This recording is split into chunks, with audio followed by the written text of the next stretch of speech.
Good evening. You're listening live to the Extreme Movie Show. I am your host, Rob, broadcasting to you from the Pinos Palace, just west of Orlando, Florida.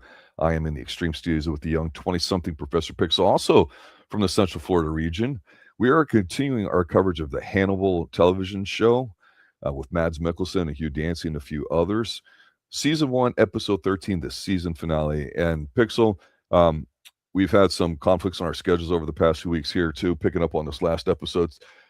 Hadn't watched it in a while, hadn't even thought about it. Go to watch it, and I just immediately sucked in. This last episode is phenomenal. It really sets up, I think, an intense season 2, which, like, to me, as I've said before, we've covered some great TV shows like Twin Peaks and such here that we like. This is just a fantastic show, and I've long since put forth to you after a few episodes my concept of, it's a relationship building show as far as Hannibal basically putting Will Graham out there in the middle of the wild and fucking with him to see what happens and basically seeing if he's worthy or whatever like that. It's like he's the woman and he wants him to be the man in the relationship and do something about it. And I know it sounds a bit homosexual in a way, but I just think that this show has a certain amount of you got to look at it from a sexual sort of lens here too, about broken people trying to find the need to connect, whether it's from Garrett Jacob Hobbs, Abigail Hobbs, who, by the way, we don't get a body in this episode, just throwing that out there. No body. I'm just saying. So what a nice way to finish season 1, kind of put a lot of things to rest, nothing extra in here and all that too. A fantastic episode. And at the time, even though the show was critically acclaimed, it wasn't necessarily doing great ratings. So I think there's some question of whether or not it was going to come back, because it was a bit of like a middle of the week, later night type thing with television when that mattered more. But obviously they have at least 2 more seasons, and there's always been talk about possibly a 4th on Netflix and such too. But wanted to get your take on this, how things are kind of wrapping up and what this last episode made you feel as you start us off. Yeah, no.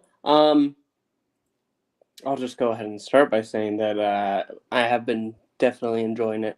When we were looking for a new show to go to after Columbo, well, this is something that doesn't tend to fit what we're looking for. Like, just Speak by for looking yourself, at it. young man. Really? No, Yes. I mean, for what we go for, you and me and our reviews. But at the same time, it kind of does, because if you go back to Twin Peaks, which was really our main starting show, it has to do with the FBI. So we're just circling back. But let's go ahead and start talking about this episode. We finished up close to where we left off with Will in the woods. And was he in the woods? Mm-hmm. Okay. I'm trying to remember if that was part of his imagination or not, because it has been over a month since the last episode. But he's walking through, he has a shotgun, and he sees a dark figure in the distance. He shoots at it, he gets close, and what does he see? He sees not just the stag, but that the stag is transformed into this vision of a dark man with antlers. And it's very, very creepy. But he wakes up the next morning. He's back home. The dogs are there. He does not look well. He goes to the kitchen. A bit parched looking.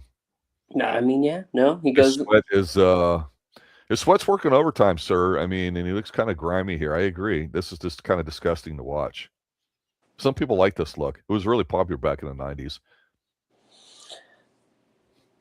I'm messing with you. Keep going. I know. But I got to where he's going ahead. He's throwing some pills down. He drinks some water, but then he immediately throws up. And as he throws up into the sink and he looks down, what does he see? An ear. I love it. This is fun. He calls Hannibal. Hannibal comes in and asks for the information and says, we have to call Jack. There's no way we can avoid this. Jack comes and he's asking, but Will doesn't remember anything. Will cannot recall what happened. So they go ahead. book him as far as they can, pull him. I'm getting the walk that he's doing by all the people he's worked with, and they're all Perp walk. the perp walk, yeah. And they're And glancing at who's him. the last thing to see him as he gets in the car? Did you catch that? The last to see him? Yes.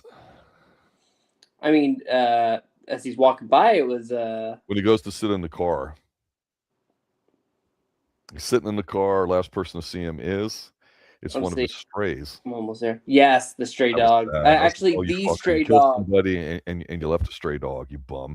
That he caught towards the beginning of the, not caught, but he got close to the beginning of the series.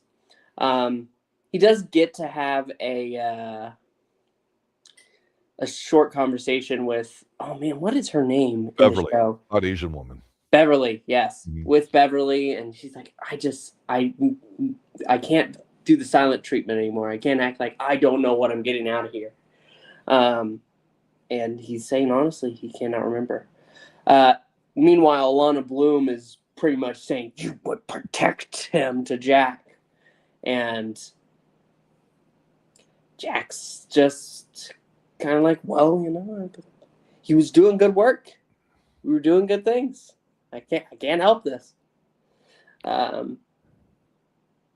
think it's to this point here, knowing it's the final season or final episode of the season, it's kind of like, some TV shows you have an idea that they're going to go on. There's an arc. Where is this leading to? And that's essentially the question of all relationships, especially from a woman's perspective. Where is this leading? Marriage, this and that, whatever. And as a man, allegedly, a lot of people think your role is to guide the relationship and be the man in charge. And of course, the way culture is and all that too, people challenge that, say it's not, and all sorts of other stuff. But in the real world here too, we've established in this season that Garrett Jacob Hobbs was a murderer. He was using Abigail, as we found out recently, as bait, which they did a great job of not showing that, and we were not led to believe that was the case until the end. We saw Hannibal kind of take her on as a surrogate parent, as well as him, making them both like, a husband and wife, or a husband team, however you want to look at it. They're the two adults in a relationship dealing with this child that they're fostering, for lack of a better term. They have legal care over her. And then we found out recently that Abigail found out or discovered on her own, because she's very smart when it comes to people, that in fact Hannibal is a killer. And the great line, I think it's from the last episode, she's like, well, how many people did you kill? And he goes, many more than your father. That's like the one thing here about it, again, going back to relationships, that I'm really watching what's happening in these scenes is, we know that Hannibal is the killer all along. He's the quote unquote copycat killer, right? We know that he was making fishing lures, in his downtime. We saw Will doing that. We saw him sometimes seemingly having to act like, I don't know what's going on here, but like take charge of a situation. He's a great listener when he needs to be and lets people talk. He gives very little of himself. So on the surface, he seems like the ideal companion. Great listener, nod ahead. Yeah, really great eye contact.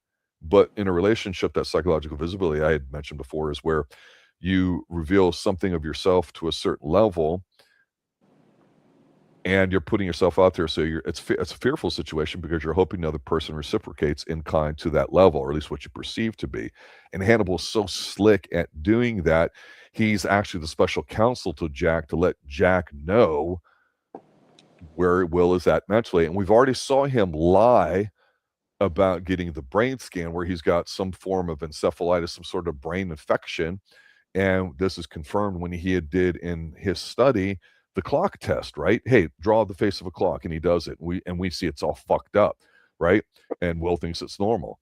All this is important because it all comes to a head in a way that doesn't feel forced, rushed, or, oh my God, that's just convenient. They just slapped it here together to end the season and all that because they couldn't think of something else here. It's building because the two women in Will's normal life, Beverly here first, and then of course here in a moment when he's talking with what's her name, not Abigail, but Alana. They're both A's. The different sides of the same coin here. Beverly is just beside herself, and she's like kind of passive. She's letting Will know that she's interested. But Alana's like the opposite. She's the instigator in a relationship.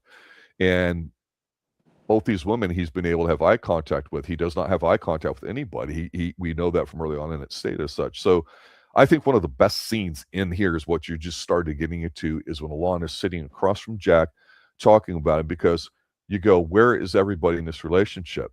Will's got the mojo. He's just a little bit fucked up, but he keeps getting pushed by Crawford. And I say he's such a great actor that when he's talking about, I know, and I was watching him, and I put him out there, and, we had the side plot of the blonde woman that was, his protege way back a few episodes ago that comes into play just a little bit here. He's just saying, hey, I had the trusted advice of somebody you recommended. So it's not like they're saying, hey, you're wrong, you fucked up. They're both very hurt because they both want to believe that Will is innocent, but everything like puking up an ear and having blood of people under your nails. And then it turns out some of the other evidence is these fishing lures, because he's a fly fisherman, have some of the remains of all the other killers in them. It's about a circumstantial 100% slam dunk of a case. Again, we do not have a body. But I like Alana in a sense that Lana seems a little bit more dangerous to me, but she's more like in the open. You know what you're dealing with. So I think in a way you could argue that she's a bit immature when it comes to relationships. You want to leave something to the mind, which Beverly kind of does. And who knows where this is going, right?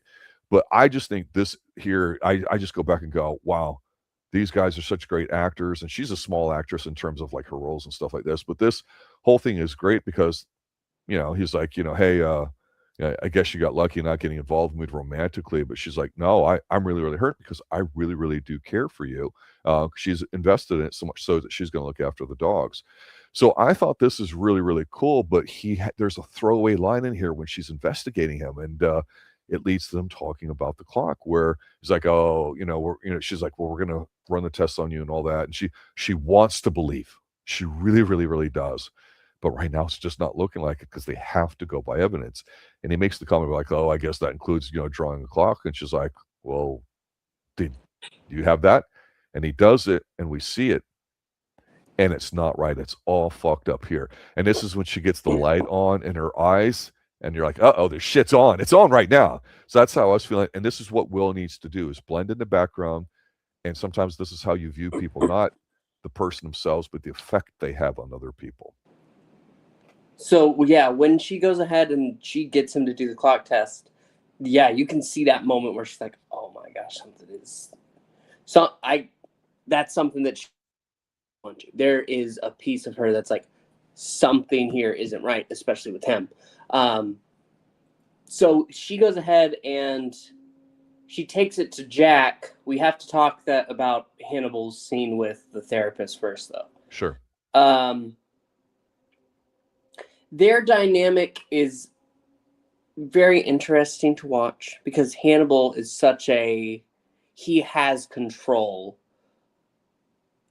as a therapist and as a person, just of all situations. He always seems to have that one step ahead. Everybody's crying on cue in this episode too. Yeah, he's bringing up some tears as he's talking about. Let me ask you this. How would you define their relationship, Hannibal and his psychiatrist? Played by Agent Scully. What are their roles? You could say therapist and client. I understand that, but strip that away. That's the pretext of the relationship. What's the real relationship? What does your gut tell you? I know that she knows more than we see. That's what I know, because in the way that she is looking at him, she knows a bit more of the monster in the man than he is willing to let out. But I don't know how they both know each other that way. I think that's a good description. I don't know anything about her, but I think she knows exactly what he is, and not like, oh, this guy's fucked up. It's this guy's a killer. I think she definitely knows that. But yet she seems to be in his corner.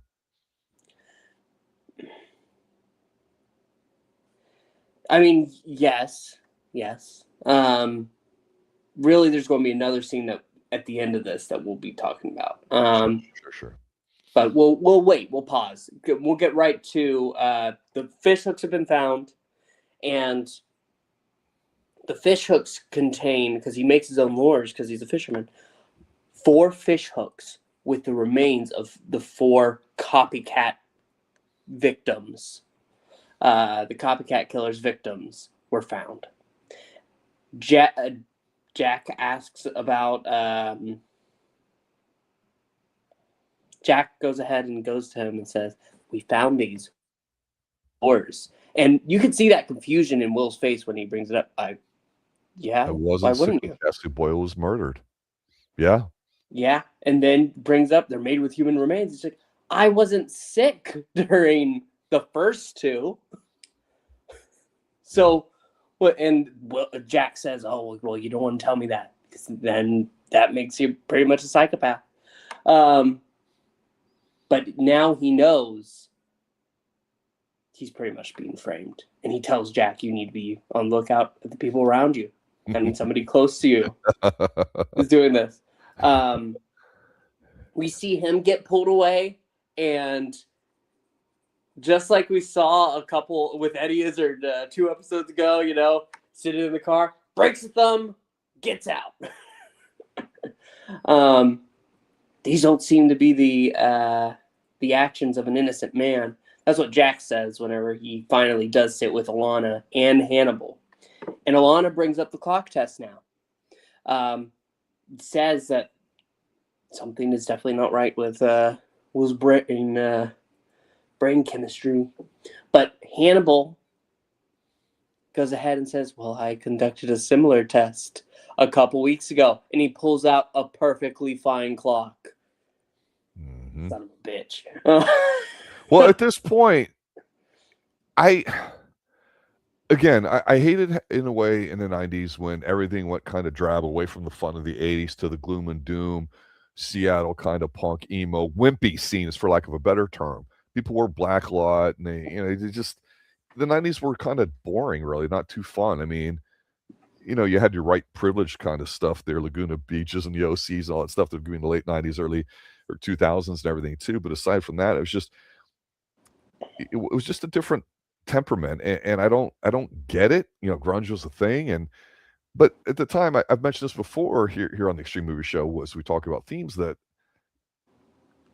serial killers have been glorified, and the rawness of violence and sex and gore and stuff like that was really intense in the 70s, kind of lightened up in the 80s, because in the 80s it was about having fun. It's hard not to take it seriously no more. Everybody was just kind of like mopey, and we wanted to like the anti-hero. We saw it in professional wrestling, we saw it in other sports, and so I just don't understand how people thought, "Oh, this person's a tough guy and they're 150 pounds soaking wet," and even though the movies got really popular in the 90s, the Hannibal ones, and they were great performances, don't get me wrong, I look at him and go, "God, this guy's an evil motherfucker. He is fucking with Jack." Now, it seemed like he really does care for him, but this is the whole point that I think DeMaurier, his psychologist, is kind of like mirrors us as a viewer, in that you are so smart. I better be polite to you. I better not take you for granted, because you're going to fuck things up. Because think of what he's had to do to get to this point, and we still really don't know why. It almost seemed like it seemed impulsive, didn't it? Back when he with Abigail, he had knocked out, was it Alana, and then went out on a limb and risked himself for Abigail Hobbs, thinking he might know what she is. And of course, he proved to be right. She showed us as the viewer and him who she really was later. But of course, that's also mirrors the speech he mentions to her about how this whole episode's made him think of what it would be like to, not past the moment of my death did I consider anything more other than my reputation. But now I think what it'd be like to have a child, and the idea of why it's so popular, and that, it's, having a chance to guide somebody through it. And he's feeding her all this bullshit. Like, God damn it, this guy's an evil, smart motherfucker. He's not just a big blockhead, you know what I'm saying? So I'm like, man, he's really fucking well, if it's not apparent to you watching it, even if you think he likes him or not, or what, you really can't tell, but I don't feel sympathetic for him, but man, this guy's just such a bastard. He really is. I would not want to be on his bad side. No. I would No. not want to be his patient putting my snot nose on the glass table if I knew what I knew about him. Seriously, it's just he's a great character, but he's supposed to be evil, and he's fucked Will so bad here. Yeah. And then after this, we find out where Will is. Because we see Hannibal in his office. He has a book there, and he's looking at it, and then suddenly he looks up, and looks around, and he senses something. He closes the book, and it says, "Hello, Will." And Will's just sitting there in the corner. And yeah, I love the lines here where he's going to go ahead. He's saying, "If it was just Abigail, I would have been convinced that I did it, that I finally broken, that I'd gotten so far into Garrett Jacob Hobbs's mind that I did this. But the others, no." Well, how does he present himself to Hannibal so he can deliver these lines? Well, what do you mean? Because he was arrested, he got charged, and so they're putting him away. They perp walked him in the orange suit. What Yeah, does he do? He I dislocates told his. you he broke his thumb and he broke out. Okay, I but said, that mirrors the other.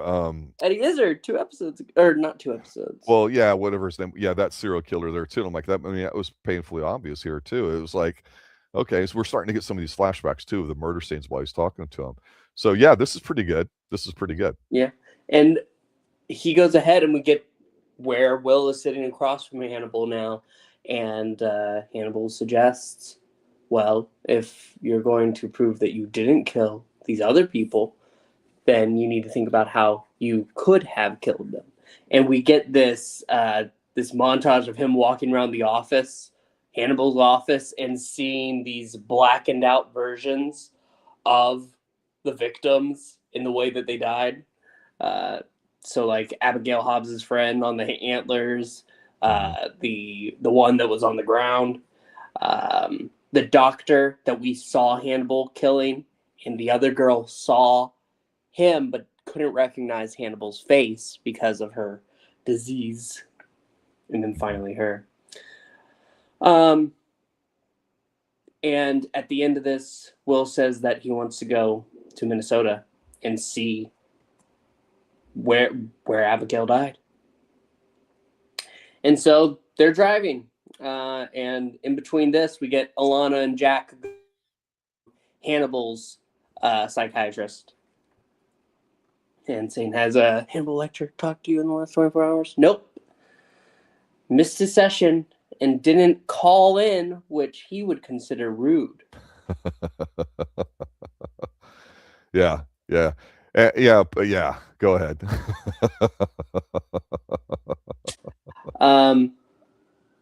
They're already heading towards Minnesota, though. That's where they're thinking they could be heading. Meanwhile, Will has a dream that he is in Garrett Jacob Hobbs's place. He arrives at the house. Abigail Hobbs picks up the phone and says, it's the scene from the first episode. "Oh, Dad, it's for you. No caller ID." And he picks it up, and he hears Hannibal's voice saying, Will, and that finally wakes him up as they've arrived. And all of this, all the pieces are starting to get into place. As he's going up, he realizes what Hannibal is. Yeah, I was wondering how long Will suspected or knew, and I think the fact that when they confronted him about the flies that were created and all that too, that obviously planted the seeds, and that kind of gave him something that didn't seem like he had, and everybody else. That's a little bit of hope, because once that happens, we see very little, obviously, of Beverly and Alana, maybe a little bit of Jack. So we're left basically for him to kind of figure it out after his escape. So it was interesting to watch Hannibal not say anything other than take what Will was saying and put back out there verbally what Will was saying in such a way where Will could then question himself about being the killer, because he's not agreeing with Will. He's not saying, yes, oh, darn, there you go, you caught me. He's having to play along by the seat of his pants, and so he's being very nebulous in his regards. It's it's something that he's done this entire season, and this is what I referred to before. Especially there's a kitchen scene when he was in there with Alana or whatever, and he doesn't say anything at all about Will, and she goes, he's talking about like the wine and the food. She's like, "Well, when are you going to ask me about Will? Just go on and get it over with." It was like I wasn't planning on it or like that, which is bullshit. But he has a way of going about letting people do all that. So he's listening because he doesn't know what Will knows or suspects, but he's seeing it unfold and he's watching Will too. And he's like, yeah, you catch these guys by getting in their heads. Maybe you blah, blah, blah, blah. It's very suggestive, because suggestion isn't you convincing somebody. It's you putting it out there and the other person going, well, wait a minute. It's like reverse psychology in the sense there's a methodology to how you're saying it. There's times when he's leading Will and everybody to a conclusion. There's other times where he's presenting something bullshit and all that.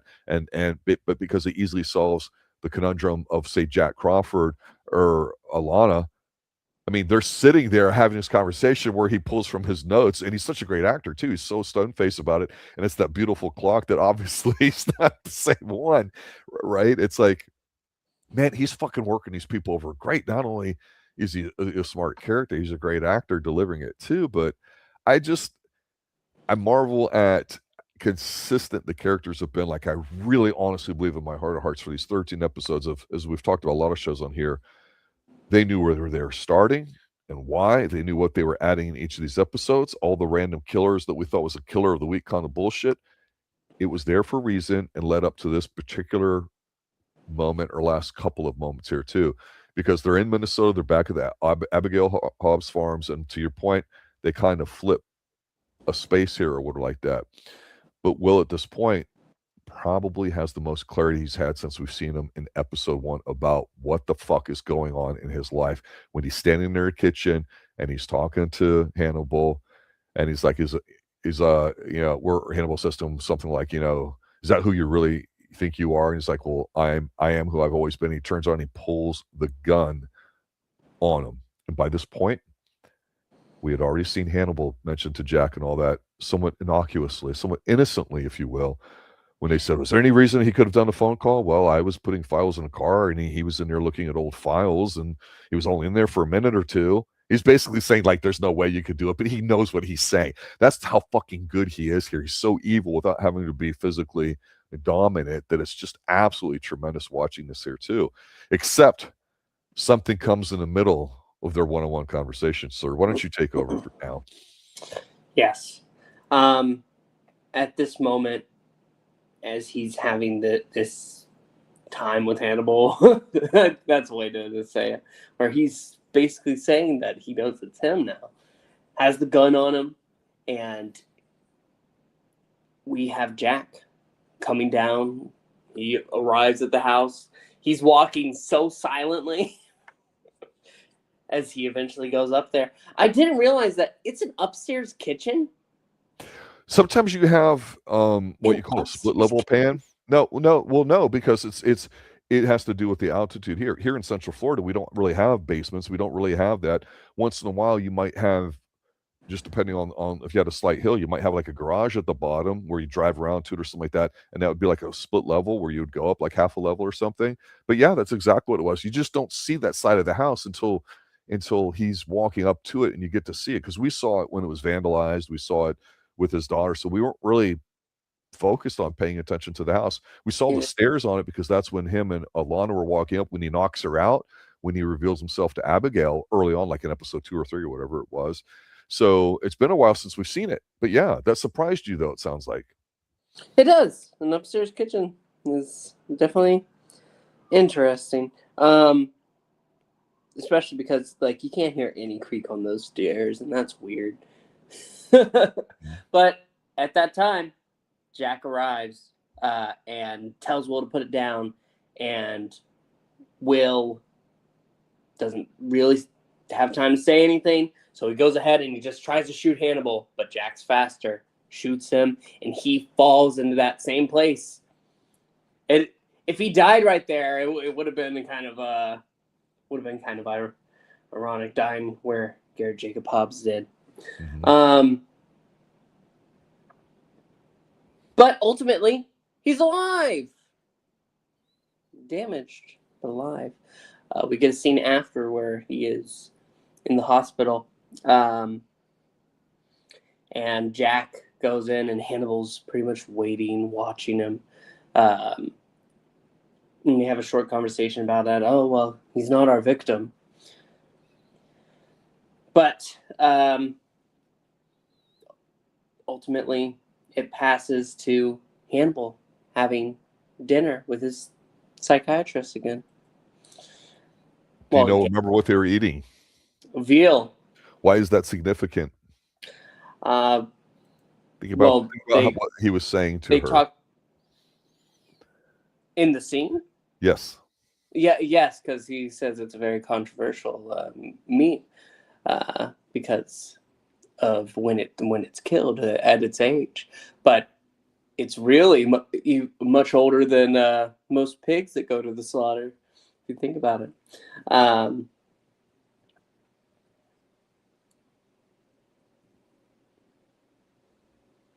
So you think she knows what she's eating?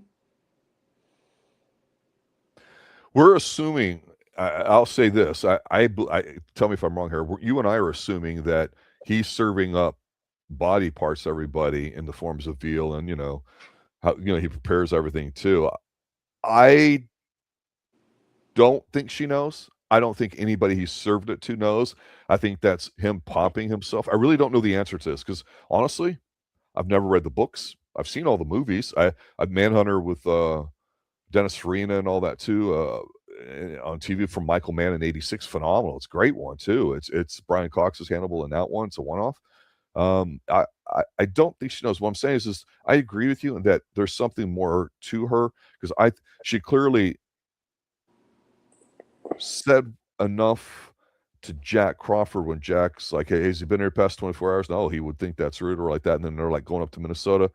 She knows shit's going down. She knows he's a violent motherfucker. I mean, and she even says to him in here, hey, your history of developing relationships with violent people, if people scrutinize that, it's gonna fuck you up. So I don't know how much of this is a maternal instinct on her part. I don't get the vibe that they were lovers. I don't. No. But I do get the vibe that he acts like a little boy trying to bullshit her, and sometimes she knows it, calls him on it, and other times, like I think in this episode, I don't know if she really knows it. Because in this episode, this last scene in this episode right now, her eating the veal, it really has to do with, Will Graham basically, and being the young thing, and you killed him or whatever. I think she knows he's done this before. I do. And I think that's probably why she's on her own. And no, she cannot escape them. So if you can't escape the bad guy, you placate them, you entertain them. I simply don't know because I don't remember much about season 2 or 3, to be honest with you. I really don't. Never read about it, never rewatched it. It's been 10, 15 years since the show came on that I've watched this and rewatched it. But she's scared, I think, in here when you're having a conversation. She comes across as tough but when she's in the psychiatrist mold, you know what I'm saying? Like she's giving him the advice, like I just mentioned. But she doesn't really have much of an answer, so she's sitting there waiting to see if he's going to make the decision to kill her or not, or basically be dangerous to her or treat her like an enemy. And I think she's smart enough to know that he's done it before. That's what he is. And she's going, man, I hope that you're not going to do that to me. So she goes back and forth in here. And Gillian Anderson's portrayal here, I think, is very good because she seems kind of like it seems like a simple role to me where you can talk really slow. No. Say things like unemotionally, and people think you're professional. But I think she goes from being scared to trying to bluff in a heartbeat here at this table. So it's different than Jack Crawford, who's very energetic. What were you going to say? I mean, she directly says that to Hannibal that he needs to be careful because Jack could pick up his pattern. Yeah, but she has to know what that is. Yeah, no, I know, but I don't think she sees herself as a part of the equation in that way. You don't think she's scared at all? Oh, I think she might I mean, there is a level of fear, but I don't think she's scared that he is going to turn her into Will Graham. So why is it? Well, first of all, he shows up, right? And he's bringing food over. And he makes the comment of like, well, since you don't come to my dinner outings, thank you for allowing me to show up or whatever like that. And so obviously she doesn't want to, she wants as little to do with him as possible socially, which is kind of right when you're a psychiatrist. You don't want to be somebody's friends. We saw that earlier with himself. So it's not uncommon, but I think when she's pouring the wine and he's serving up the food, he's so happy to kind of talk to her and all that. I think this point here, she's terrified. It's a fake smile. She's polite. She's like, "You needed to talk," and all that. She's looking at him. She's got kind of like this "oh shit" look in her face to me, and I think she hides it. She can't make eye contact with him at all. And he's just so eager, like to tell her kind of what's going on and everything too. And it's she's if you're ever at a dinner with a person of the opposite sex, for us, a woman in our life, and she treated this way, you'd be like, man, this bitch is being cold. She's not interested in me. She just clearly is not doing it. And this is where I think it's interesting because it's the few times in this season where we've seen Hannibal kind of act like a child in a way because he's like an eager young puppy just wanting to talk about how smart he was and hey, look at me, look at me, look at me kind of thing. And this is where she goes into that maternal kind of thing too. And yet he calls her on it, and he appreciates that about her and respects that about her because he doesn't have anybody that calls him a bullshit. He likes Will, but Will's not been in that power dynamic where he's been able to tell him, hey, I see you for what you really are. I really do believe she does it. And honestly, when you get to when you have a relationship with somebody, you usually like give them a nickname. You usually shorten their name. You don't say Robert. You say Rob, Bob, Bobby, or like a buddy of mine, T-Neck, and all that. He knows who he is. But when he goes from talking to her and says, "Well, Dr. Jamorier, would you, what do you think about this?"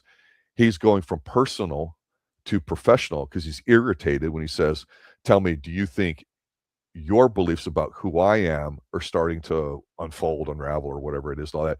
And she has this look over on her face like, I better fucking answer right here. I mean, it's great acting. It's just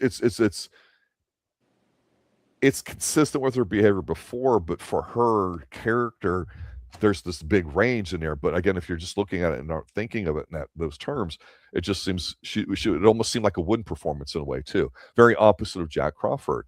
So I think she's being very emotionally, what's the word I'm looking for here? Sheltered and having to be in control because I think she knows Hannibal's got one on her. And she just has to try to placate it. Like if a dog comes up to you and there's nothing you can do, you can't run, you can't do whatever. What do? You sit there and you almost hope that it kind of calms down and goes away. And you better say the right thing and not try to pet it, not try to be cute, not try to be insulting, those kinds of things. And it's very interesting because I made the comment before, he's very animalistic in the way he is. And we still have one more scene here to kind of talk about as this wrapping up, but that's clearly how I see it. I thought this is a great exchange between those two, but I still think the Jack Crawford one with Alana was the best. He is so good, Lawrence Fishburne too. But yeah, so what do you think of that? Yeah, no, I can see everything you're saying. I suppose if we do venture into the next season, seeing where they might go, I feel like I know she's been in a substantial number of episodes now. I just don't feel like I've had enough to get that full feeling of. Well, we don't know. I'm speculating, right? Yeah. I may be wrong. You may be right. Mm-hmm. You may be just the lunatic we're looking for. But speaking of lunatics, we do have that last scene because after he visits Will Graham, he told her at the dinner that it's going to be a farewell of sorts, and he goes and into the mental institution, which I can't remember the name of. It's the Baltimore Hospital And this is what I always thought was a great name that I've never seen it since Saturday morning cartoons back in the 70s, because it's blah, blah, blah for the criminally insane. I fucking love that title. And it says it on there, the Baltimore Medical Institute for the Criminally Insane. Yeah. He goes in there, and Will I guess he's healed up, and he is in a jumpsuit in a cell, and he says, "Hello, Dr. Lecter," and that's where it ends. And overall, this was a great season. This was a great show. I definitely enjoyed watching it.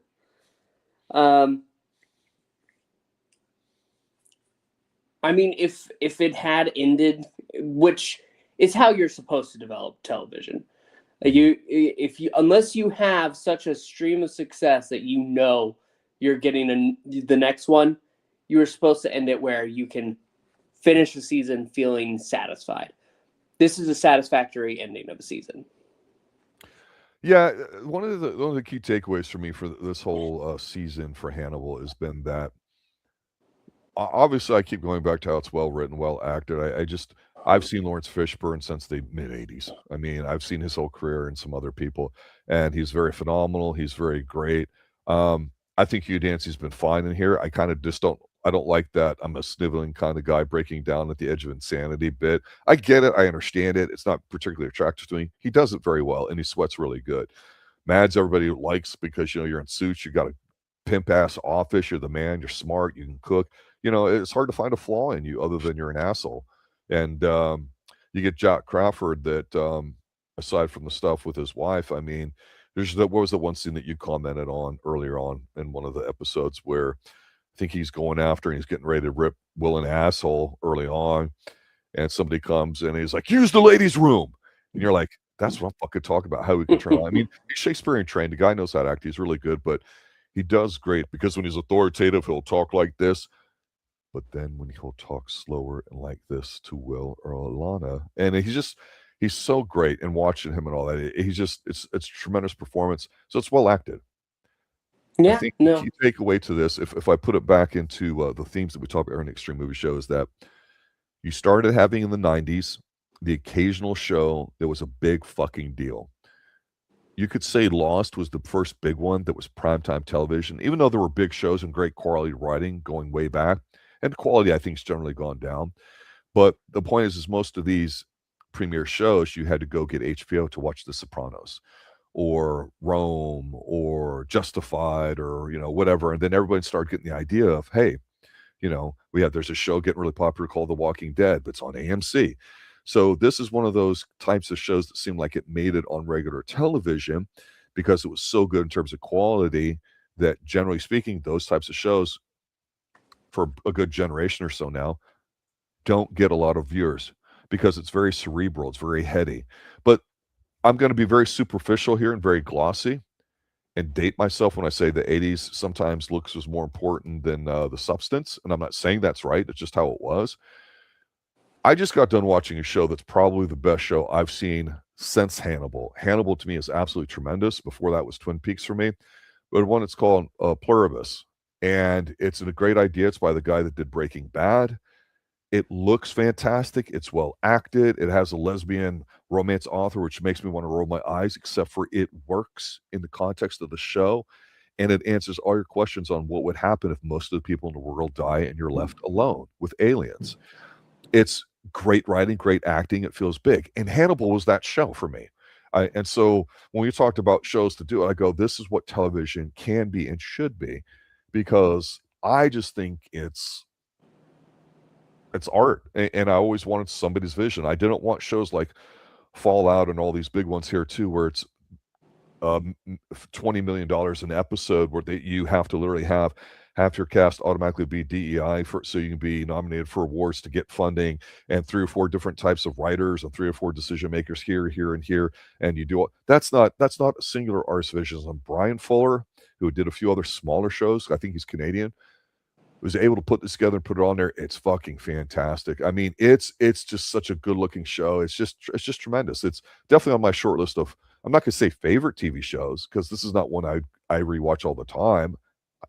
I'm rewatching it only once for the first time in my life with you as the first watch. So it's fantastic. I think it's great. It's hard to find better TV than this. Now, where it goes in season 2 or 3, eventually when we do cover those, we'll see what happens and what we remember. But man, is it really, really good. What other final thoughts do you have, just in general? No. Overall, this has been a. It's hard to say something so dark is a pleasure to watch, but it is. It's very entertaining. I